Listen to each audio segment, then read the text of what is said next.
the things that we tell ourselves often becomes the reality in which we live by.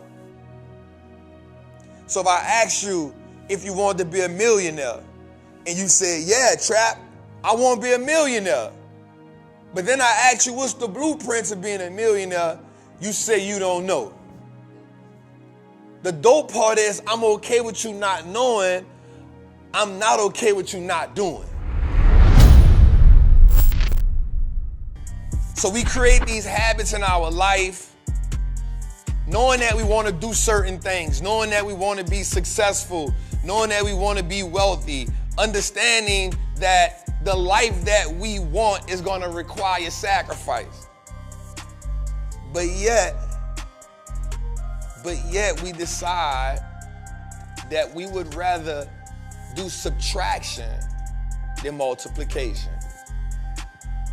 We would rather subtract from ourselves. We would rather subtract from our family. Let me go a little, because I think I'm surface level right here, Jose. I think I'm surface level to here, but I won't go further because this one was on my heart. This one was on my heart because I thought about how much fun I had for Mardi Gras. And the whole while I was in the club having fun with my people, I knew that when I left, I knew the journey that I was still on. I knew that when I left, I had 7 figures invested. I knew that I had portfolios working for me. When I was home and I saw my culture, I saw everybody outside, and then I thought about a harsh reality of a statistic that hit me in my heart that said 52% of Americans are living check to check. And I said, how is this possible? And then I went a little further and it said that out of that 57%, there's 65% of those people were living in deep poverty, Jose. That means after we go from check to check, Jose, there's another level that goes a little deeper. And so I'm like, what's the cost of this? And so we come up with the idea of expensive ignorance. Because what is it costing us to live check to check? What is it costing us to live in deep poverty? What is it costing us what is it costing us to negotiate our dreams and goals? What is the cost of not taking that risk? What is the cost of knowing that the life that you want to attain is right there for you, but the only reason that it's expensive is because we are operating in ignorance, Jose? So sometimes ignorance doesn't mean that we are disregarding the overall goal. It can mean that there's fear in place. Like, Jose, I can know that a plane can take me from one city to another in a shorter time span than a car. I can know that. But because I got fear of flying, I refuse to take that risk. Because I have a fear of some things that I've seen, I've let objects, I've let media, I've let some unbeknown facts, or what I may call facts, tell me that flying isn't safe. And so I could be anchored to my fear. I want to ask a question tonight. How many of us are anchored to the fears that we know aren't real, because we know that fear always interrupts legacy? Jose, are we scared to fail because of fear? Are we scared to reach our goals because of fear? Finally exiting that average reality? Can we move past the obstacles that we've put in place? No one else has put them in place.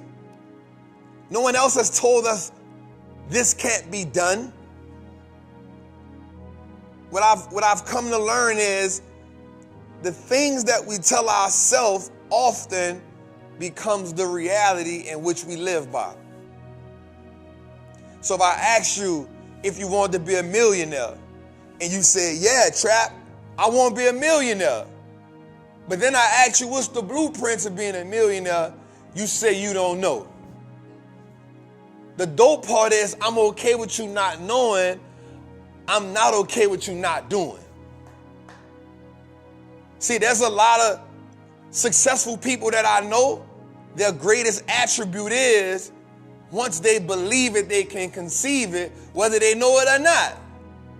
I've jumped out the plane many a times and built my parachute, y'all. The one thing I will not give birth to is a fear that I cannot do a thing. I said on my page the other day, 100 million is only 10 million 10 times. And so some people looking at that like, you act like 10 million is easy. I'm like, it is. And the reason why it is because I made 1 million before. 10 million is only 1 million 9 more times. If I do it once, I can do it again. I want you to understand that nothing you do in your life is a fluke. Everything that you want to accomplish in this world is already planted in you. But what is expensive ignorance, Jose? And I visualize thinking about me being in prison. And I think about how many homies that I know. In my mind, I'm like, yo, this is the smartest person I know. But his environment and his circumstances kept him from giving fruition to the thing that could have changed his life for the good. And now he will only live vicariously through others. We cannot let the vicissitudes of life wash away our dreams. And so when I say the word vicissitudes, that just means the ups and downs that we go through, the ebbs and flows that we go through. Life gon' life, but you gotta keep living. I don't think they got that one. Like, life is gonna do what life does, but you gotta have the internal, the mental fortitude to say, whatever life does, I can do it better. Whatever's presented to me, I can overcome. I want us to realize that successful people keep investing because they know investing equals security. Poor mentally people don't invest because the art of not knowing gives them anxiety.